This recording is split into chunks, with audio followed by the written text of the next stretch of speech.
Hello everyone, how are you? Hope you all are doing well. So we were doing second chapter science for class 8th. This is the microorganisms, friends and foe.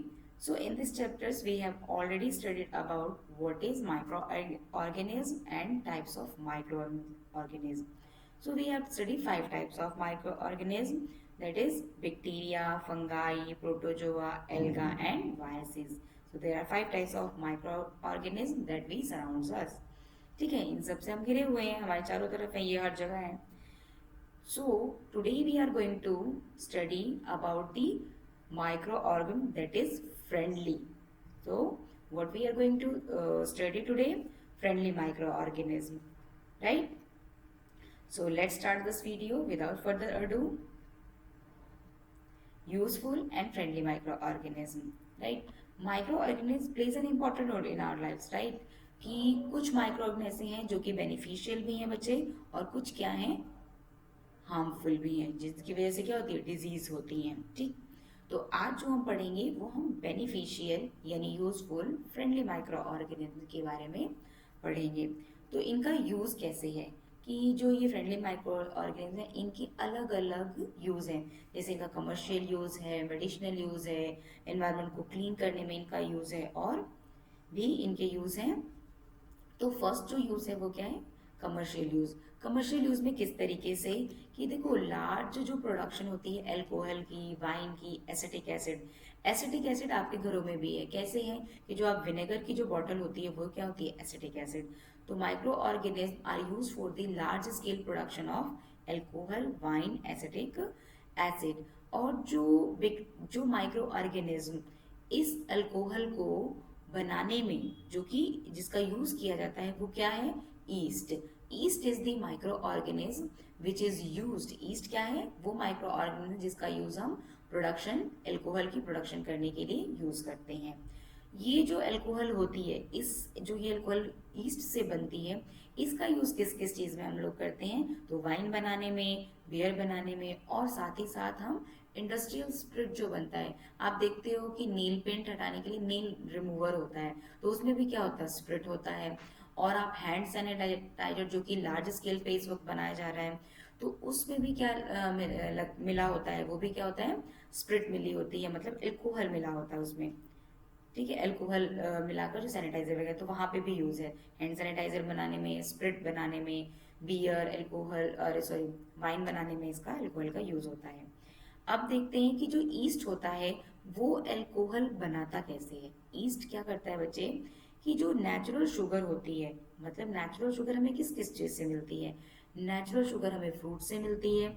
कुछ grains हैं जैसे कि barley, wheat और rice, इन सब से हमें क्या मिलती है, नेचुरल शुगर मिलती है. जितने भी फ्रूट जूस है सबसे हमें नेचुरल शुगर मिलती है. तो जो ईस्ट होता है उसको हम ग्रो नेचुरली करते हैं. कैसे ग्रो करते हैं, naturally. For this purpose east is grown on natural sugar. Natural sugar के ऊपर हमें ईस्ट ग्रो करना होता है, और वो नेचुरल शुगर किससे मिलती है, fruit juice, grain like barley, wheat, rice etcetera, इनसे मिलती है. तो जो ये प्रोसेस है जिसमें कि ईस्ट कन्वर्ट करता है नेचुरल शुगर को बेटा किसमें, अल्कोहल में, तो इस प्रोसेस को हम फर्मेंटेशन कहते हैं. क्या कहते हैं, fermentation. The process of conversion of sugar into alcohol by the action of east is called fermentation. Fermentation को सबसे पहले किसने डिस्कवर किया था, लुइस पास्चर ने 1857 में से डिस्कवर किया था. ठीक है. अब जो होता है कि आप देखते हो कि जो कर्ड हम बनाते हैं, आप देखते हो कि कर्ड कैसे बनता है, मिल्क से कर्ड बनता है, चीज बनता है, पिकल बनता है. तो ये इसको ये जो बनता है, कर्ड बनता है, इसके लिए कौन सा माइक्रो ऑर्गन रिस्पॉन्सिबल रहता है, तो इसके लिए बैक्टीरिया रहता है, और उस बैक्टीरिया का नाम क्या है, लैक्टोबैसिलस. तो लैक्टोबैसिलस जो बैक्टीरिया होता है वो मिल्क को कर्ड में कन्वर्ट कर देता है, और चीज इस ये चीज बनती है या पिकल बनता है, और भी फूड आइटम्स इससे बनते हैं. नेक्स्ट है आपका इडली डोसा, बाटर बनाने में भी माइक्रो ऑर्गन का यूज होता है. Baking industry for making bread, pastries, cake. अब वो कैसे, कि देखो आप जैसे कि ये डोसा बाटर 0 आवर्स पे आप देखो तो कितना सा था, और जब 3 आवर्स हो जा रहे हैं तो ये बड़ा हो गया कितना, फ्लफी सा फूल जा रहा है, उसका जो वॉल्यूम है वो इंक्रीज हो जा रहा है, आप देख रहे हो यहाँ पे। तो ये क्या हो रहा है, तो क्या करते हैं कि जो डो हम बनाते हैं, भटूरे बनाने के लिए जो डो बनाते हैं हम, मैदे का जो डो बनाया जाता है, उसको बनाकर किसी वार्म प्लेस पे आप रख देते हो। कुछ देर बाद आप देखते हो कि जितना हमने डो बनाया था, जैसे 0 आवर्स पे ये दिख रहा है कितना छोटा है, दिख रहा है आपको। और 3 आवर्स जब ये हो जाते हैं, 2-3 घंटे के लिए आप जब छोड़ देते हैं, तो ये डो का साइज क्या हो जाता है, इंक्रीज होता है, मतलब कि डो अब फर्मेंट हो गया है। फर्मेंट होने का मतलब फ्लफी हो गया है, वो कन्वर्जन उसकी हो गई है। तो ये क्या होता है, ये इस चीज का यूज जैसे कि इडली या डोसा बाटर में बनाने में हम करते हैं, यही सेम प्रोसेस बेकिंग इंडस्ट्रीज करती हैं ब्रेड बनाने में। पेस्ट आप देखते हो पेस्ट्री कितनी सॉफ्ट स्पॉन्जी रहती है, केक कितने सॉफ्ट और स्पॉन्जी रहते हैं, तो वो इसी वजह से होता है। तो आपने देखा कि कमर्शियल यूज किस तरीके से है। अब पर नेक्स्ट हम मूव करते हैं किस पे, नेक्स्ट है medicinal use of micro organism, कि मेडिसिन में इसका कैसे यूज करते हैं मेडिसिन में। तो बेटा जो प्रोडक्शन ऑफ एंटीबायोटिक्स, एंटीबायोटिक्स बनाने में हम माइक्रो ऑर्गेनिज्म का यूज करते हैं, स्पेशली बैक्टीरिया जो होते हैं, स्ट्रेप्टोमाइसिन, जैसे कि कुछ एंटीबायोटिक के नाम यहाँ पे मैंने लिखे हैं, स्ट्रेप्टोमाइसिन, टेट्रासिलिन, पेंसिलिन, टेट्रामाइसिन। तो ये these are the antibiotics. And antibiotics क्या करती हैं कि जो ग्रोथ होती है जो डिजीज की, उसको स्टॉप कर देती हैं। जो कि माइक्रो ऑर्गेनिज्म से जो डिजीज क्रिएट होती हैं उनको क्या करती है, उनकी ग्रोथ को स्टॉप कर देती है, जो एंटीबायोटिक्स होते हैं। और इसलिए इन मेडिसिन को क्या बोला जाता है, एंटीबायोटिक्स बोलते हैं। जो पहली एंटीबायोटिक थी उसका नाम क्या है बेटा, पेंसिलिन। और उसे किसे डिस्कवर किया था, उसे अलेक्जेंडर फ्लेमिंग ने डिस्कवर किया था 1929 में। और ये जो एंटीबायोटिक थी वो बाय चांस डिस्कवर हुई थी फंगी से। तो अलेक्जेंडर फ्लेमिंग ने इसे किया था।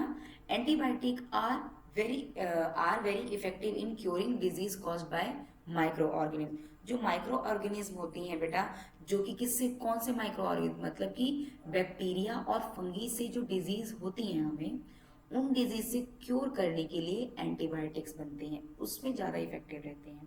लेकिन अगर आप ये कहो कि वायरस से जो डिजीज हो रही है उसके लिए एंटीबायोटिक्स बनते हैं, ऐसा नहीं है। ये antibiotics are not effective against the disease caused by virus. Virus की जो भी बीमारी होती है, जो भी डिजीज होती है, उसके लिए एंटीबायोटिक यूजफुल नहीं होती है। सिर्फ किसके लिए यूजफुल होती है, बैक्टीरिया और फंगी से जो डिजीज हमें होती हैं उसके लिए एंटीबायोटिक यूजफुल रहती है, इफेक्टिव रहती है। ठीक है, तो ऐसा नहीं है कि आप देख रहे हो कि इस वक्त कोरोना वायरस है, और कोरोना वायरस से लड़ने के लिए ये कोई नहीं कह रहा कि एंटीबायोटिक्स, जो साइंटिस्ट है वो एंटीबायोटिक्स को ढूंढ रहे हैं, खोज रहे हैं, बना रहे हैं।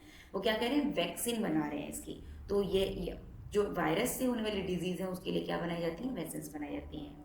ठीक है, मतलब जो बैक्टीरिया और फंगी से होने वाली जो डिजीज है उनके लिए भी वैक्सीन बनती हैं, लेकिन वायरस से जो डिजीज होती है उसके लिए एंटीबायोटिक्स नहीं बनते। समझ में आ रही है बात।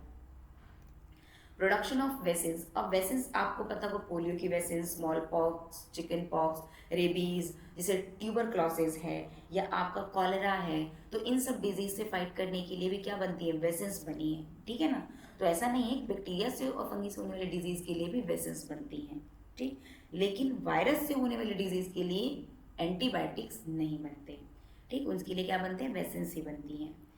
आपने देखा कि जो ये स्मॉल पॉक्स था उसका जो वैक्सीन्स ढूंढी थी वो सबसे पहले किसने डिस्कवर की थी, एडवर्ड जेनर ने डिस्कवर की थी। और वैक्सीन्स करती क्या है, हमारी बॉडी की जो इम्यूनिटी होती है उसे बूस्ट करती है, उसे डेवलप करती है, जिससे कि हमारी बॉडी डिजीज से फाइट करती है। ठीक है, तो ये हमारी इम्यूनिटी बूस्ट करने का काम करती है, ताकि हम खुद किसी भी डिजीज से फाइट कर सके। नेक्स्ट आपका आता है increase soil fertility. Some of the organism present in the soil. कुछ ऑर्गेनिज्म ऐसे होते हैं जो कि सॉइल में बेटा प्रेजेंट होते हैं और जो एटमॉस्फेयर की जो नाइट्रोजन होती है उसे फिक्स करते हैं, किसमें, नाइट्रोजन कंपाउंड में। अब आप देखोगे कि यहाँ पे एक डायग्राम है, आप देखो जो नाइट्रोजन को फिक्स करता है वो बैक्टीरिया जो होता है उसको राइजोबियम बोलते हैं। क्या बोलते हैं, राइजोबियम। ये जो राइजोबियम होता है आप देख रहे हो यहाँ पे, ये राइजोबियम, ये नूडल, जो ये नूडल्स हैं इसमें क्या है, राइजोबियम है।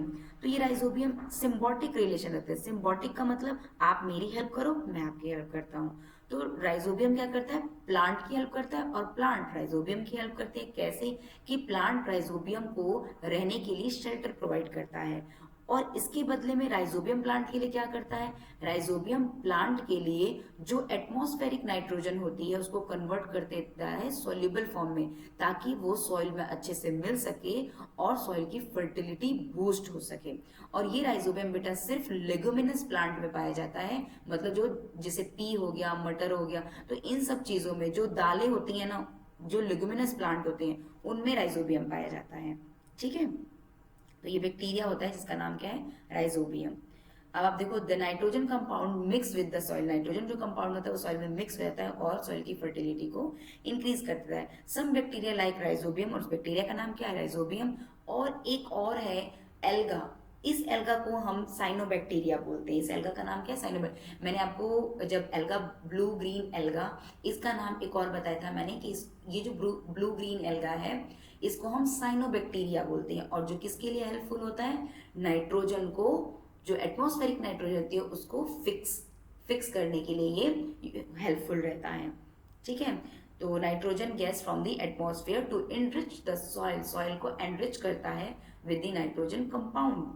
ठीक है, and increase the fertility. The nitrogen fixing bacteria, इसीलिए नाइट्रोजन फिक्सिंग बैक्टीरिया, इनको क्या बोलते हैं, nitrogen fixing bacteria and blue green algae are called the biological nitrogen fixers. इनको बायोलॉजिकल नाइट्रोजन फिक्सर कहा जाता है, किसको, ब्लू ग्रीन एल्गा को, और कौन से बैक्टीरिया को, राइजोबियम बैक्टीरिया को। समझ में आया। तो नेक्स्ट बढ़ते हैं हम, लास्ट पॉइंट है क्लीनिंग द इन्वायरमेंट, कि जो माइक्रो ऑर्गेनिज्म होते हैं वो हमारे इन्वायरमेंट को क्लीन करने का काम करते हैं। जैसे आप देखते हो आपके घरों में जब आप कूड़ा हो जाता है तो उसको कूड़े वाला आता है, उसको लेकर जाता है। तो इसी तरह से नेचर का जो कूड़ा होता है उसको कौन क्लीन करता है, यस, माइक्रो ऑर्गेनिज्म क्लीन करते हैं। कैसे, माइक्रो ऑर्गेनिज्म क्या करते हैं कि डिकम्पोज कर देते हैं ऑर्गेनिक मैटर को, जो कि डेड प्लांट्स, जो प्लांट डेड हो जाता है टू, और डेड एनिमल्स जो होते हैं, जो जानवर मर जाते हैं, या एनिमल का वेस्ट होता है या ह्यूमन का जो वेस्ट होता है, वो इसको किस में कन्वर्ट कर देते हैं, सिंपल सब्सटेंस में, ताकि ये जो सॉइल है उसमें अच्छे से मिक्स हो जाए और एनवायरनमेंट हमारा क्लीन रहता है।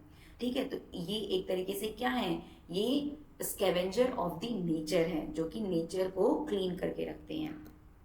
यहाँ पे देखो, जो डेड बॉडीज होती हैं बेटा, कई सालों बाद आप डेड बॉडीज देखो तो मिलती ही नहीं है, वो मिट्टी में मिल जाती है, मतलब हम पता नहीं चलती। जो स्केलेटन होते हैं उसके कुछ पार्ट्स मिल जाते हैं, अदरवाइज हमारी पूरी बॉडी डिकम्पोज हो जाती है। तो जो ये डेड ह्यूमन बीइंग है उनको भी कौन डिकम्पोज करता है, कौन डिकम्पोज करता है, माइक्रो ऑर्गेनिज्म। और जितने भी जो भी गली सड़ी चीजें होती हैं उनको भी कौन डिकम्पोज करता है, माइक्रो ऑर्गेनिज्म। और आप देखोगे कि ये जो डिकम्पोज करने का काम करता है वो कौन से माइक्रो ऑर्गेनिज्म करते हैं, बैक्टीरिया और फंगी। तो बैक्टीरिया और फंगी को डिकम्पोजर बोला जाता है। नेचर का डिकम्पोजर कौन है, बैक्टीरिया और फंगी। ये क्या करते हैं, they eat decaying matter, dead plants, animal, and in the process, इस प्रोसेस में जब वो डिके कर रहे होते हैं, जब वो खाते हैं तो क्या करते हैं कि ब्रेक डाउन कर देते हैं इनको सिंपल सब्सटेंस में, एंड डिकम्पोज देम।